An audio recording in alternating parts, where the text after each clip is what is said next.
하박국 1장 12절부터 마지막 절까지 교독합시다.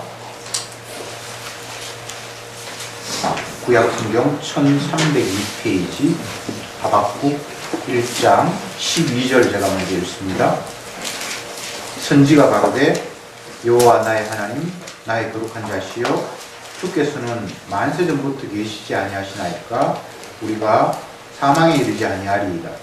여호와여 주께서 심판하시기 위하여 그를 두셨나이다. 반석이시여 주께서 경계하시기 위하여 그를 세우셨나이다. 주께서는 눈이 정결하심으로 악을 참아 보지 못하시며 대익을 참아 보지 못하시거늘 어찌하여 게으른 자들을 방관하시며 악인이 자기보다 어려운 사람을 상기되 잠잠하시나이까. 주께서 어찌하여 사람으로 바다의 어족 같게 하시며 주권자 없는 곤충 같게 하시나이까. 그가 낚시로 모두 취하며 우물로 잡으며 소망으로 모으고 인하여 기뻐하고 즐거워하여 그물에 제사하며 초망 앞에 분향하오니 이는 그것을 힘입어 소득이 풍부하고 식물이 풍성케 됨이니이다. 그가 그물을 끌고는 연하여 열 영을 설명함이 모르니까. 아멘. 지난주는 하박국 말씀을 살폈는데 하박국은 하나님 앞에 선지자로서 궁금한 사항, 이건 왜 이러지? 라고 의문이 드는 상황에 대해서 질문을 던지고 하나님은 그 선지자의 질문에 대해서 답하시고 또 질문하고 답하고 마지막에는 그 하나님의 뜻을 깨닫고 찬송하는 것으로 하박국은 끝이 납니다. 지난주에 하박국이 질문한 것 그리고 그에 대해서 답한 내용을 잠깐 생각해 봅시다. 하박국이 이런 질문을 하나님 앞에 했죠. 하나님, 이 이스라엘 나라에 악이 횡행하고 죄가 판을 치는데 왜 하나님은 가만 보고만 계십니까? 이게 정말 하나님의 나라가 맞습니까? 그 질문에 대해서 하나님은 답변하셨습니다. 네가 믿지도 못하고 상상도 못할 일이 곧 벌어질 것이다. 내가 바벨론을 일으켜서 이스라엘을 심판할 것이다 라고 말씀하셨습니다. 악을 그냥 보고만 있지 않겠다는 거죠. 그게 이제 지난주의 내용이었습니다. 그 하나님의 답변을 듣고 오늘 말씀에 또 궁금증이 생기는 거예요. 아니 하나님, 바벨론이 이스라엘을 벌한다고요? 그들은 이스라엘보다 더 악한데 그 악한 자가 덜 악한 자를 심판하도록 내버려 둔다고요? 이게 정말 하나님의 뜻입니까? 라고 오늘 그런 질문을 하나님 앞에 던졌습니다. 충분히 질문할 수 있는 내용이죠. 여기에서 중요한 사실은 사람들이 생각하고 있는 악, 또 의, 이것이 도대체 무엇인가? 그리고 하나님이 생각하시는 악과 의는 무엇인가? 분명히 하박국 선지자가 질문을 하고 하나님이 답변을 하는데 충분히 납득이 되었으면 다시 이런 질문을 하지 않을 거예요. 그런데 뭔가 이게 이상하다. 아무리 이스라엘이 악하지만 바벨론은 아예 하나님을 알지도 못하는 그들이 그래도 하나님 섬긴다고 좀 엉터리 없긴 하지만 그들을 심판한다는 것은 더 큰 악이 작은 악을 벌한다? 이건 용납이 안 됩니다. 그게 정말 하나님 뜻입니까? 라고 물었을 때에 이 하박국 선지자가 이해하는 악과 벌 그리고 하나님이 생각하는 악과 벌 여기에 차이가 있어서 계속 이런 질문을 하고 있는 거예요. 몰라서 질문하는 경우가 있고 또 한편으로는 전혀 잘못 이해하고 있어서 자기의 관점에서 상대가 답하는 내용들을 납득할 수 없어서 또 묻고 또 묻고 또 묻고 하는 경우가 있어요.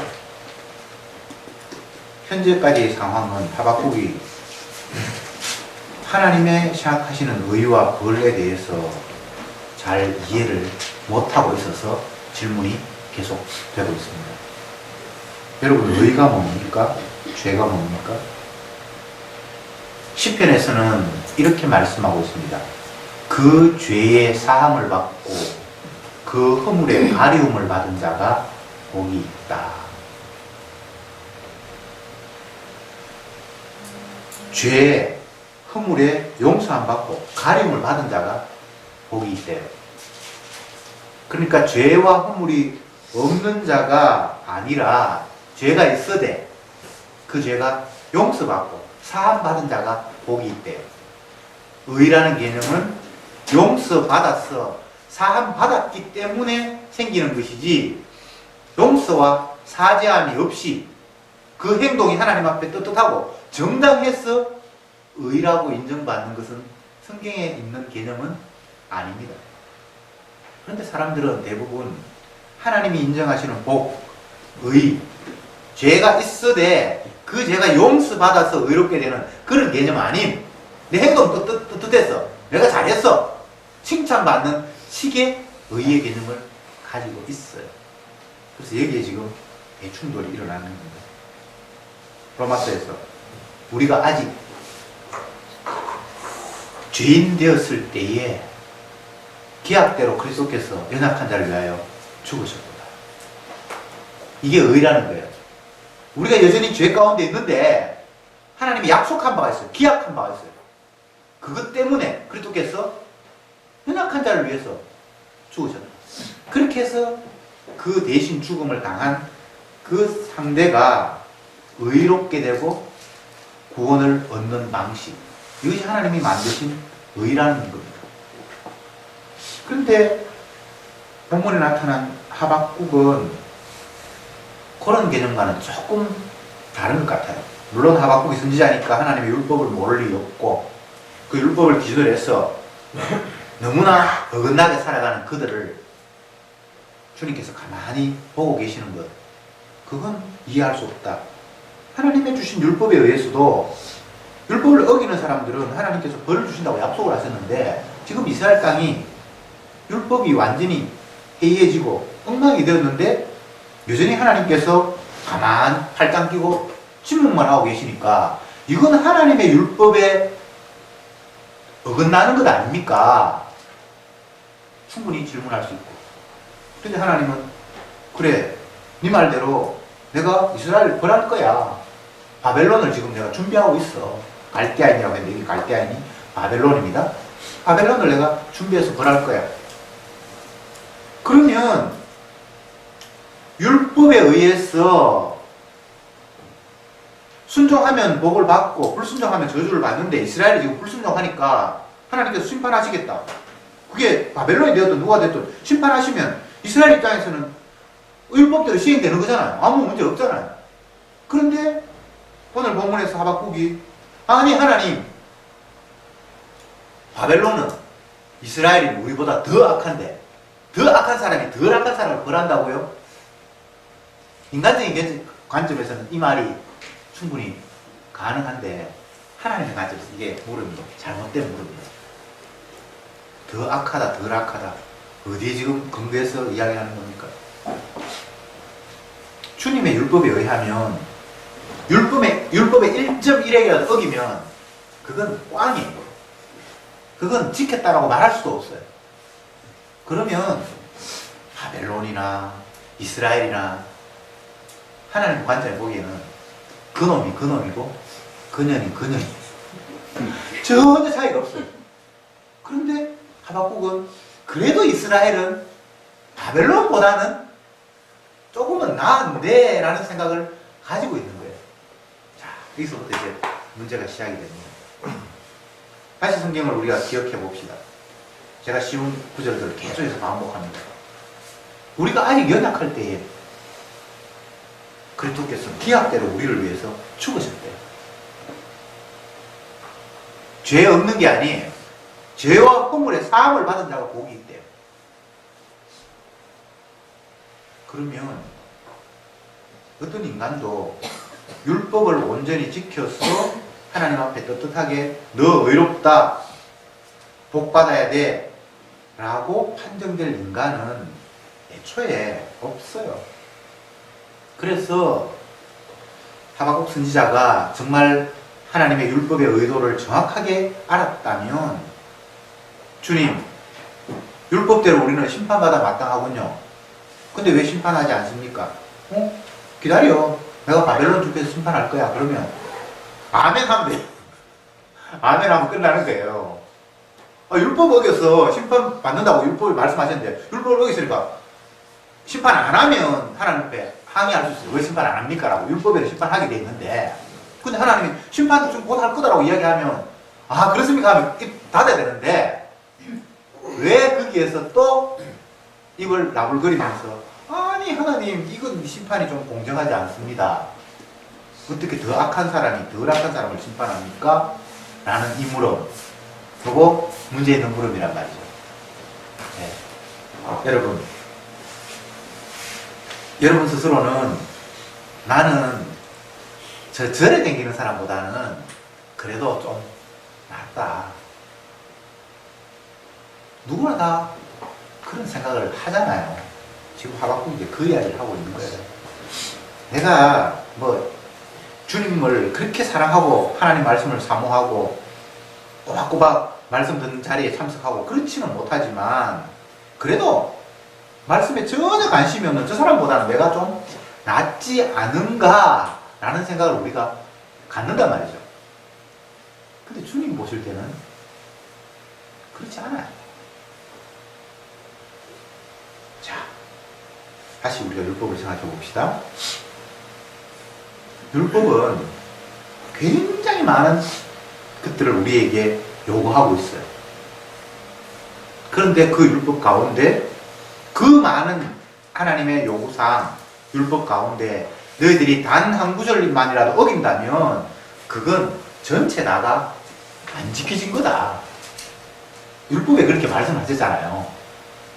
그러면 내가 다른 사람보다는 조금 낫다라는 말이 맞는 말입니까? 하나만 어겨도 다 어긴 건데, 똑같은데 궁극적으로 보면. 그래서 하박국의 이 질문은 인간의 어리석음을 그대로 대변해주는 물음이다. 그렇게 1차적으로 결론을 내릴 수 있습니다. 요한복음 4장에 이런 말씀이 있습니다. 아버지께서 아들을 사랑하사 모든 고난을 아들에게 주셨으니 그 아들을 믿는 자는 영생이 있고 아들을 믿지 않는 자는 영생이 없을 뿐만 아니라 하나님의 진노가 그 위에 머물러 있다. 요 구절에 의하면 이제 더 이상 하나님을 바라볼 것이 아니라 하나님이 사랑하셔서 자기 아들에게 모든 고난을 다 위임하셨기에 아들을 쳐다봐야 돼. 아버지가 아들을 사랑해서 그 아들에게 모든 고난을 다 위임하셨대. 만물을 그의 손에 맡기셨대. 그건 심판의 고난이나 구원의 고난이나 모든 고난을 다 아들에게 맡기셨다는 거예요. 그러니까 이제 예수님이 이 땅에 오신 이후에는 아들을 바라봐요. 아들이 무엇을 하시는지, 아들의 입에서 무엇을 말씀하시는지 관심을 기울여야 돼요. 그래서 아들을 믿지 않는 자는 영생 없어요. 구원 없어요. 구원 없는 정도가 아니라 그 머리 하나님이 진노가 임하고 부글부글 끓는 거예요. 하나님의 진노라고 요한복음 3장에서 이야기하고 있는데, 아들을 영접하지 않는데 아들의 말에 귀우지 않는 자에게 하나님의 진노가 그 머리에 있다고 했는데, 하나님의 진노가 얼마나 무서운가 하면,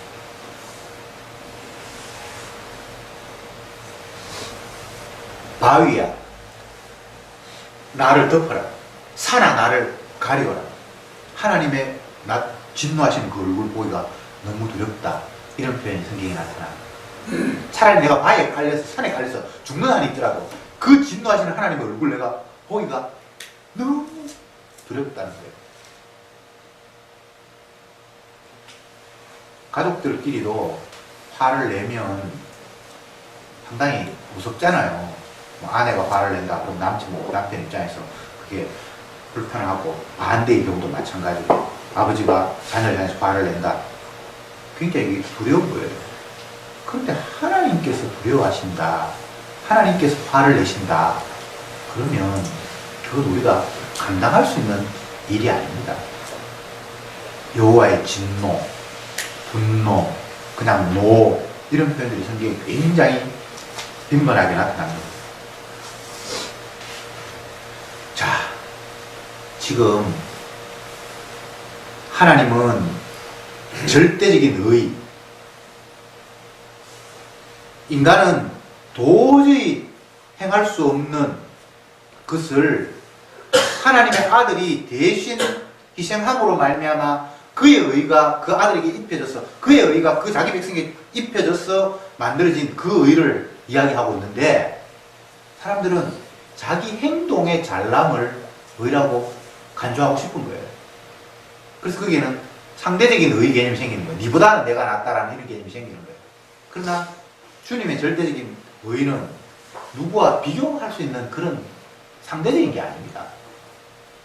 주님의 은혜가 임하면 그가 죄의 사함을 받고 허물을 가려움 받은 자가 되고, 그게 없으면 아닌 거예요. 이건 뭐 네가 낫다 내가 낫다라고 나눌 수 있는 그런 부분이 아니에요. 우리 행동을 가지고 따지는 게 아니니까. 그러니까 이스라엘이 바벨론보다는 차라리 낫지 않습니까? 이 말이 성립이 안 되는 거예요. 이것을 로마서에서는 의인은 없나니 하나도 없으며, 하나님을 깨닫는 자도 없고 찾는 자도 없고 그를 공부하는 자도 없도다. 성경은 이걸 말씀하고 싶은 거예요.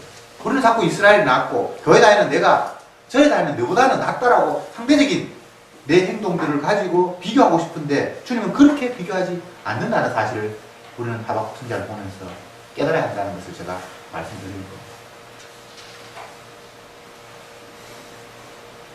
아브라함이 하나님 앞에 이상한 명령을 받았지요. 아브라함아, 너는 너 친척, 본토, 고향을 떠나 내가 지시할 땅으로 가라, 그렇게 말씀하셨어요. 근데 재미있는 것은 아브라함이 갈 바를 알지 못하고 떠났더라, 이렇게 성경이 되어 있어요. 고향 친척 집을 떠나는 것도 쉬운 일이 아닌데, 갈 바를 알지, 어디로 가야 될지 목적지도 정확하게 모르고 거기에는 어떤 환경인지도 모르고 그냥 떠난 거예요. 근데 그 성경을 쭉 보면 결국은 왜 아브라함이 갈 바를 알지 못하고 떠날 수밖에 없었는가 하면, 하나님이 떠나라고 하는 곳은, 하나님이 그를 데리고 가려고 하는 그곳은 이 땅에 없는 곳이에요. 하늘의 예루살렘. 그러니까 자기는 갈 바를 알지 못하고 갈 수밖에 없는 거예요. 표면적으로는 하나님이 인도하시는 땅이 가나안인 것처럼 성경이 표현되어 있지만, 가나안 땅에서 그는 평생 나그네로 살았어요. 그곳이 자기 땅이 아닌 거죠. 이게 성경이 요구하는 바예요. 말씀하시는 바예요. 너희 본향은 하늘에 있다. 그러니까 갈 데가 없죠.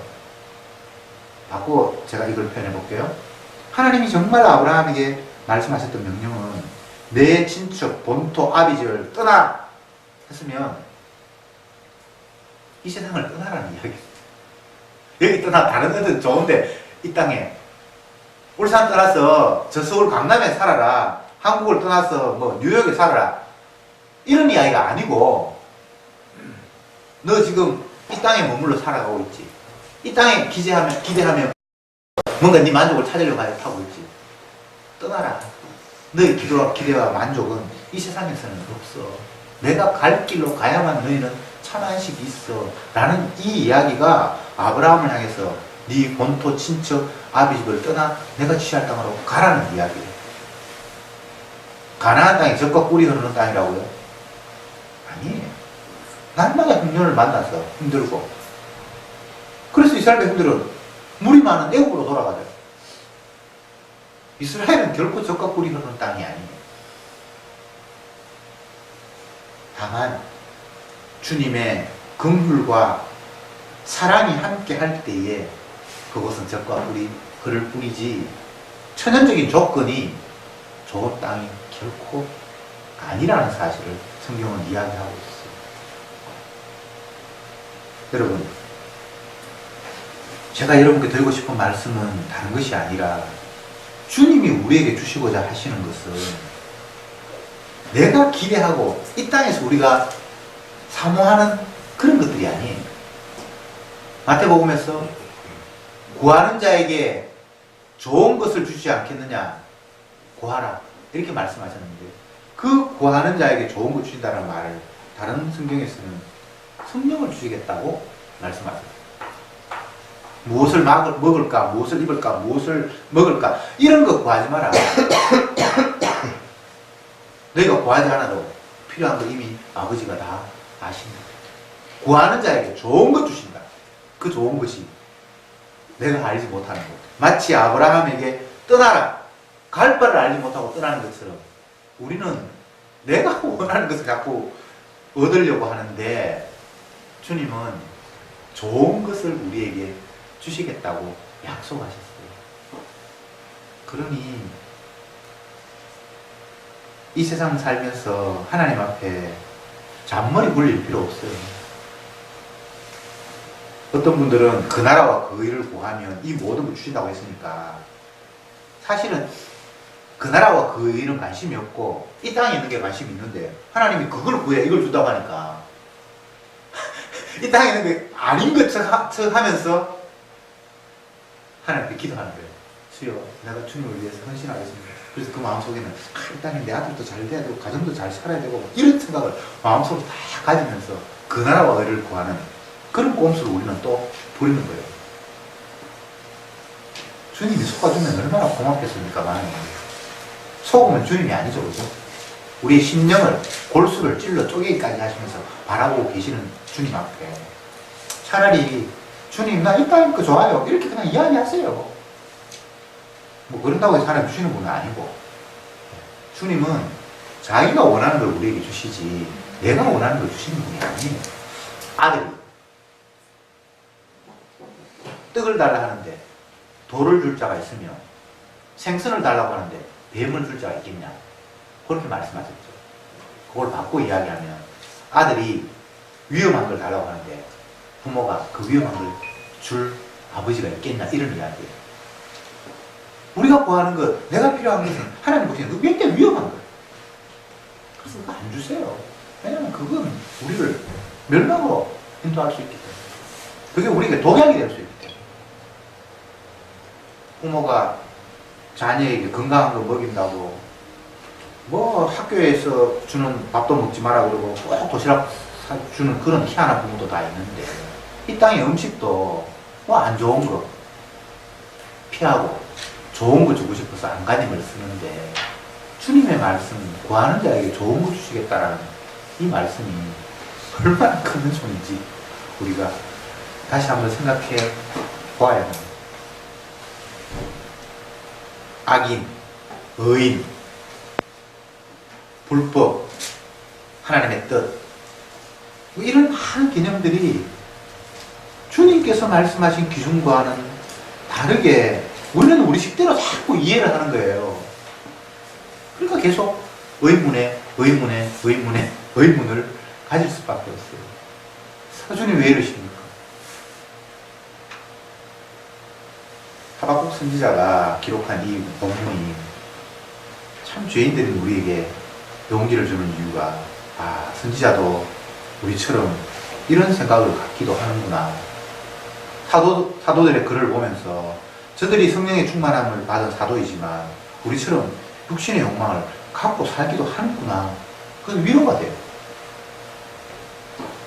예레미야 선지자가 열심히 하나님의 계시를 받고 백성들에게 가감없이 전했는데 백성들이 반발하고 예레미야를 뺨 때리고 고개 가두고 하니까 예레미야가 화가 나서 하나님 이제 다시는 복음하지 말랍니다. 해봐야 소용도 없는 거 내가 왜 합니까? 라고 반발하는 모습을 예레미야가 기록해놨어요. 자기가 솔직하게. 모세도 마찬가지입니다. 모세오경에 보면 출애굽 과정에서 모세오경은 모세가 기록했다고 성경이 기록하고, 하나님, 내가 이 백성 낳았습니까? 내가 왜 이들에게 이렇게 억울한 소리를 들어야 됩니까? 모세를 향해서 돌덩이로 그러고 별별 일이 다 있었는데, 우리가 생각하면 온유한 모세가 그런 거 다 용납하고 사랑으로 그들을 다 쓸 것 같은데 열받았어. 그런 모습을 보면서 약간은 위로가 되죠. 우리와 성경이 같은 사람이구나. 물론 뭐 성경이 여러분 위로하려고 기록한 건 아니고, 너희들은 다 연약한 죄인이다. 그래서 주께서 자기 아들을 통해서 너희들의 허물을 덮을 때만 내가 너희들을 인정할 만한 자가 된다는 사실을 기록하고 있기 때문에, 그런 사실을 다 기록해 놨어요. 잘난 사람, 훌륭한 사람이 성경에 기록되어 있으면 우리가 좌절할 텐데, 훌륭하다고 생각하고 괜찮다고 생각하는 그 선자들, 사도들을 보니까 엉뚱한 짓도 하대요. 사실 엉뚱한 짓 하는 게 아니고 평소에 다 엉뚱한 짓밖에 안 나옵니다, 일단은. 그런데 인간에게서 나올 수 없는 독특한 모습이 표출될 때, 그건 인간이 한 게 아니고 주님이 개입하셨어요. 주의 영이 그 결과를 낳았을 뿐이에요. 그게 성경 기록이잖아요. 사람으로서는 할 수 없으되 하나님이 하셨다는 것을 보여주기 위해서 죄인에게서 나올 수 없는 것들이 나온다는 거죠. 다시 하박국 본문으로 돌아가서, 바벨론은 정말 잔인한 민족들입니다. 이스라엘을, 유다 나라를 억압하기 이전부터 소문이 났어요. 침략을 하는데 뭐 그냥 항복할 때까지 위협하고 자기들에게 복종시키는 정도가 아니라 정말 잔인하게 사람을 죽이고 농토를, 건물을 불태워버리고 그냥 완전히 폐허로 만들어버리는 그런 잔인한 사람으로 이 갈대아 사람들이 소문이 났어요. 근데 이스라엘을 하나님이 그들에게 손에 넘긴다. 오늘 우리식으로 바꿔서 표현을 해보면 가장 완악한 조폭, 그런 사람을 동원해서 신앙생활을 한다고 하는 성도를 하나님이 위협하고 재산을 빼앗고 칼로 위협하고 뭐 이런 상황을 주님이 말씀하신 거라고. 오늘 본문에는 이렇게 표현되어 있습니다. 주께서 14절에 어찌하여 사람으로 바다의 어족 같게 하시며 주권자 없는 곤충 같게 하시니까. 바다의 어족, 주권자 없는 곤충. 그러니까 그물을 치는 사람들은 뭐 고기의 사정을 생각하지 않잖아요. 그물 쳐서 그냥 다 끌어올려서 자기 밥으로 만들듯이, 곤충을 잡는 사람도 마찬가지입니다.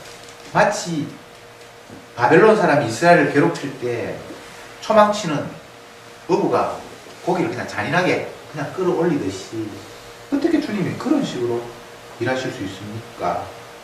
15절에 그가 낚시로 모두 취하며 그물로 잡으며 초망으로 모으고 인하여 기뻐하고 절구하여 그물에 제사하여 초망 앞에 분향하오니. 그들은 그렇게 악한 짓을 하면서 고기 많이 잡혔다고 자기 신에게 감사 제사를 드리고 분향하고, 하나님 이런 꼴을 주님이 응답하신다고요? 하박국이 계속해서 의문을 갖는 거예요. 어떻게 그런 일이 가능합니까? 다시 말씀드립니다. 주님은 율법에 의해서 율법을 받은 이스라엘, 율법을 순종하지 못하는 이스라엘을 향해서 율법을 불순종하는 하나님이 심판하겠다는 게 약속입니다. 율법도 없는 이방인들이 어떻게 하는 것은 하나님의 관심의 대상 자체가 아니에요. 율법 받은 이스라엘이 율법에 불순종할 때 심판하겠다는 게 하나님의 율법에 기재된 사항이지, 이방인은 하나님 율법에 거론도 안 했다고요. 그러니까 더 악한 사람이 뭐 어떻게 누구 심판받고 뭐 그들에게 제사해서 기뻐하고 이스라엘 백성들을 그물 쳐서 고기 잡듯이 잔뜩 잡아놓고 자기 신 앞에 즐거워하고 하나님 그거 지켜보고 계실 겁니까? 이런 물을 필요 없어요. 율법에 순종하지 않는 이스라엘이 심판받는다는 게 하나님 뜻이니까, 그게 하나님 율법이니까 심판받으면 그냥 끝나는 거예요. 다른 사람 탓할 이유가 없어요. 왜 성경에서 이런 식으로 주님께서 우리에게 말씀을 주시는가? 자꾸 우리가 다른 사람하고 나를 비교하기 때문입니다. 성도는 불신자하고 비교할 대상이 아니에요. 우리는 예수님과 우리 자신을 비교해 봐야 돼요. 십자가에 피 흘리신 그 주님과 나를 비교해야지, 복음도 알지 못하는 그와 나를 비교할 이유가 없어요. 왜냐하면 그들은 이미 용서의 대상이 아니기 때문입니다.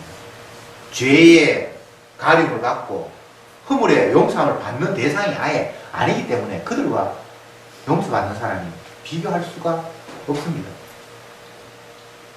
비교할 걸 비교해야죠. 주님은 자기 백성을 너무도 소중하게 생각합니다.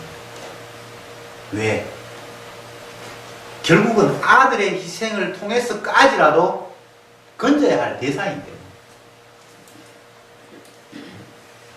주님은 구원하시되 낚시바늘 던져서 걸리는 사람 건져내는 식으로 구원하는 것이 아니라, 그 구원 대상자가 저주를 받을 수밖에 없는 완악한 자이기에 자기 사랑하는 아들을 그 자 건지기 위해서 대신 저주받게 해서 건지겠다는 것이 하나님의 계획이고 약속이란 말이죠. 성도는 그걸 알아야 된다. 누구 자꾸 다른 사람 비교하고, 나는 뭐 누구 잘못했는데 저 사람은 저만큼 잘못했는데 왜 내가 더 매를 맞아야 됩니까? 그 사람은 비교 대상이 아예 아니에요. 어차피 멸망하고 지옥 갈 사람이에요. 바벨론이 이스라엘을 심판한다고 해서 바벨론이 구원 얻을 자가 아니에요. 하나님이 막대기로 써놓고는 나중에는 불에 지고 던져 태워버리는 대상이기 때문에, 그들이 이스라엘을 심판한다고 해서 그들이 이스라엘보다 낫다거나 그들의 운명이 내보다 낫다거나 그렇게 생각할 이유가 없어요. 불신자들이 이 세상에서 큰 소리치고 떵떵거리면서 살아가는 모습은 예전이나 지금이나 충분히 목격할 수 있는 장면이에요. 그거 화낼 이유 없어요. 어차피 그들은 언약과 상관이 없는 사람이니까. 그들이 잠시 빛을 보고 쾌락을 누리고 고기 많이 잡았다고 자기 신에게 초망 앞에서 분향하고 절하고 우리가 부자가 됐습니다, 식물이 풍부합니다, 그렇게 자랑하는 거 부러워할 이유가 없어요. 열심히 배 터지게 먹고 지옥 갈 사람이에요. 그거 왜 그렇게 부러워합니까? 예수님의 말씀 가운데 공중에 나는 새를 봐라, 들에 핀 백합화를 봐라. 그들은 농사도 짓지 않고 길쌈도 매지 않고 아무것도 하지 않는데 하나님께서 그렇게 먹이시고 입히잖아요. 하물며 너희일까 보냐. 이스라엘 백성들 향해서 들의 풀도 공중의 새도 하나님께서 필요에 따라 먹이는데 하물며 너희를 내가 외면할까 보냐.